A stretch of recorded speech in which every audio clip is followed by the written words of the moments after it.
আপনি এই সমাজের আপনি মাদবর সাহেব, এই সমাজের যত অন্যায় অপরাধ হবে আপনি ন্যায্যভাবে বিচার করে দিবেন। আপনি এই আমানতটা আপনি গ্রহণ করেছেন, কিন্তু আপনি ন্যায্য বিচার করেন না। ঘুষ খাইয়া, টাকা দিয়া, মিথ্যা সাক্ষী দিয়ে আপনি বিচারের কার্য পাল্টাইয়া দেন, বিচারের সিদ্ধান্ত উল্টা পাল্টা করে দেন। আপনি আমানতের খেয়ানত করেছেন। এইভাবে আমানত, প্রত্যেকটা মানুষের দায়িত্ব এক একটা আমানত। টাকা পয়সা, ধন অর্থ সম্পদ, জায়গা জমি, এগুলোর একটা আমানত। এই সমস্ত আমানতের মধ্যে দুই একটা আমানত নষ্ট করলে তাকে মুনাফিক বলা যাবে না।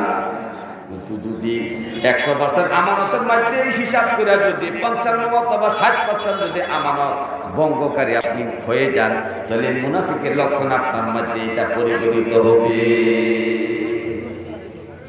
হে আমার ভাইও, গভীরভাবে মনোযোগ।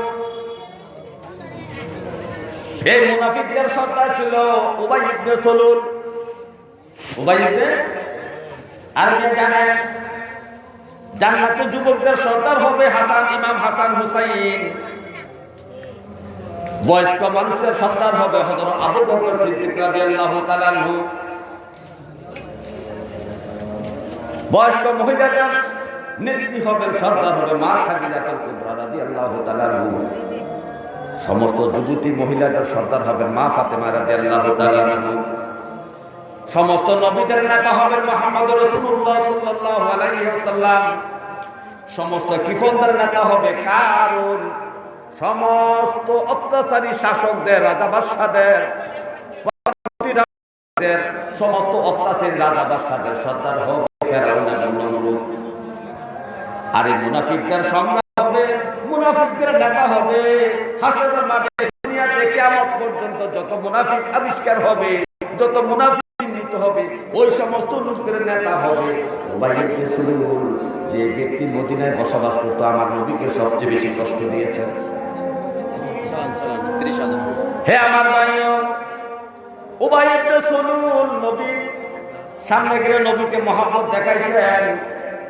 নবী যখন মসজিদে নববীতে ওয়াজ করার জন্য দাঁড়াইতেন, নবীজি সালাম ফিরাইয়া পেছনের দিকে যখন দাঁড়ানোর অবস্থা হইতেন, তখন উবাই ইবনে সলুল সামনের কাতারে থাকতেন, দাঁড়াইয়া ঘোষণা দিতেন, এই মদিনাবাসী শোনো, হে মদিনাবাসী শোনো, উনি কিন্তু মুহাম্মদ ইবনে আব্দুল্লাহ, উনি মুহাম্মদ রাসূলুল্লাহ, উনি কিন্তু আল্লাহ রাসূল।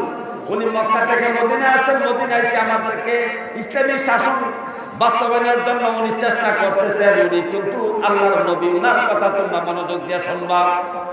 এই সমস্ত এলাহা যেভাবে ওয়াজ করার আগে একজন ঘোষণা দেয়, আব্দুল ইবনে উবাই ইবনে সলুল কিন্তু নবীজির বক্তব্য দেওয়ার আগে, নবীজি খুতবা দেওয়ার আগে উবাই ইবনে সলুল নবীজির পাশে দাঁড়িয়ে এভাবে এলান করতেন।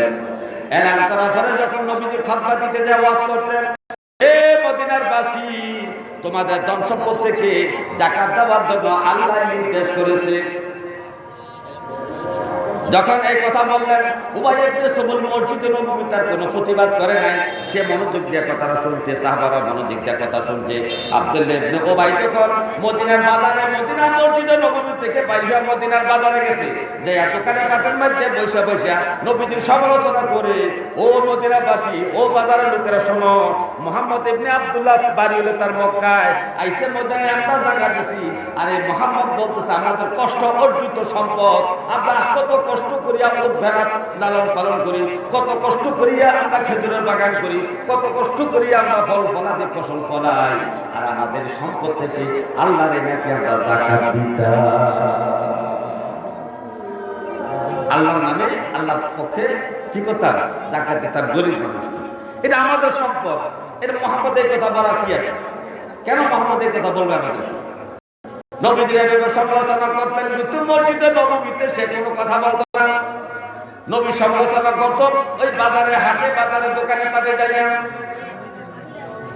হে আমার ভাইও, আরেকটি নবীজি খুতবা দেওয়ার জন্য দাঁড়াচ্ছেন, হঠাৎ করে আব্দুল্লাহ ইবনে উবাই ইবনে সলুল দেখেন নবীজি খুতবা দেওয়ার জন্য দাঁড়াচ্ছেন, সাথে সাথে সে দাঁড়ায় বলতে, ও মসজিদে নববীর মুসল্লিরা শোনো, ও মদিনাবাসী শোনো, উনি কিন্তু মুহাম্মদ ইবনে আব্দুল্লাহ, উনি মুহাম্মদুর রাসূলুল্লাহ সাল্লাল্লাহু আলাইহি ওয়াসাল্লাম, ওনার কথা মনোযোগ দিয়ে তোমরা শুনবা, উনি যে কথা বলবে সেটা আমল করবা, এমন ঘোষণা দিয়ে সে যখন বসে যাইতেন, নবীজি তখন খুতবা দেওয়ার জন্য দাঁড়াইতেন। খুতবা দিতে যে নবীজি বললেন, হে মদিনার বাসী, আজ থেকে মদিনা শরীফের মধ্যে মুসলমানদের জন্য, ঈমানদারদের জন্য, আমার সাহাবীদের জন্য, কিয়ামত পর্যন্ত আমার উম্মতের জন্য মদকে হারাম করা হয়েছে।